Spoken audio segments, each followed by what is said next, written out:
Welcome to my vlog! It's me, your Mommy Joy, strong mom of 3! What's up mga mi? Panibagong araw na naman! Aww. Sobrang kulimlim nga ng panahon mga mi at ang daddy naman ay nagpasundo at umuwi nga dahil ang sakit na nga daw ng katawan niya.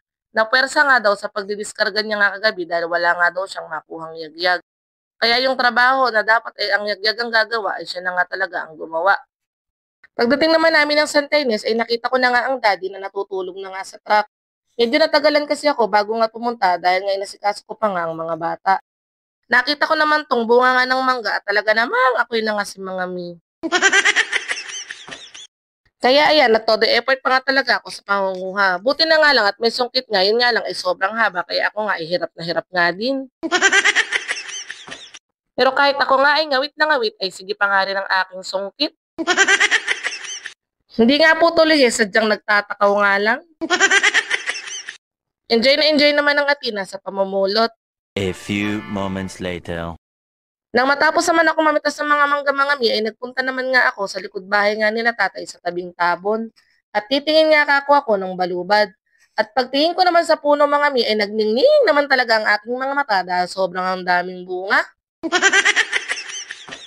Halos lahat nga mga mi ay mga hinog na nga. Enjoy nga ako sa pamimitas at sabi ko nga kay Kuya Emil ay siya na nga ang mag-video sa akin. Tingnan niyo naman mga mi at ang lalaki nga ng bunga. Wow! Hindi pa nga ako mga mi na kontento sa mga pinagkukuha ko nga ng mga balubad at nakita ko pa nga itong mga kamuting kahoy at nagtry nga ako kung may laman na. At hindi nga ako nabigo mga mi at may laman na nga din.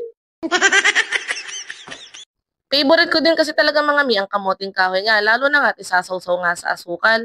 Wala na nga paalam at kumuha na nga din talaga kami ni Kuya Emil. Sorry po, naglilihi lang. Ay, nagtatakaw pala. Iba nga din mga mi, yung saya nga ng ginagawa ko. Talagang nag-i-enjoy ako at nare-relax nga din ako. Feeling ko nga ay nakakalimutan ko nga yung mga isipin. Sumabay pa nga yung ganda nga ng panahon at makulimlim lang at hindi sobrang init. Ang sarap nga sa pakiramdam ng gantong simoy ng hangin. Talagang nare-relax talaga ako mga mi. Aww. Kahit nakakapagod, basta ini-enjoy lang natin ang ating ginagawa. Konti lang din naman mga mi ang akin yung mga kinuha. Pinili ko nga lang din yung may mga laman na. Pagbalik ko naman ng bahay mga mi, ay nakita ko naman nga itong puno nga ng bayabas sila Eko at nanguha na nga din ako. At masarap nga din to mga mi sa binayabasang baboy. Magkano din kasi ang bayabas sa gulayan pag nga bumili ka pa. Kaya eto nga, sinamantala ko nga at namitas na nga din talaga ako. Kahit mataas mga mi ay carry lang dahil may alawa naman nga din ng tatay at yun nga ang ginamit ko. Ang lalaki nga din talaga ng bunga. Ang dami na nga din nasayang mga mi dahil ang dami na nga din may kain nga ng ibon. Ang tatay naman mga mi ay inaya nga ako dito nga sa likod bahay at ipipitas niya nga daw ako ng sitaw turo. Sobrang dami na nga daw talaga kasing bunga. Hindi talaga ako tatanggi mga mi dahil magkano na nga din ng sitaw pag bumili ka pa nga din sa gulayan. Sobrang sipag din talaga ng tatay mga mi dahil pati nga itong bukirin ay siya nga din ang nagsaka. Hindi kasi talaga sanay mga mito nang wala nga din talagang ginagawa kaya kahit mahirap ay sige pa nga rin ang gawa niya. Ang dami ko na nga din talaga mga ming maiuwi nga na gulay-gulay. Yan lang naman ang ganap ko ngayong araw. Thank you for watching. Bye-bye!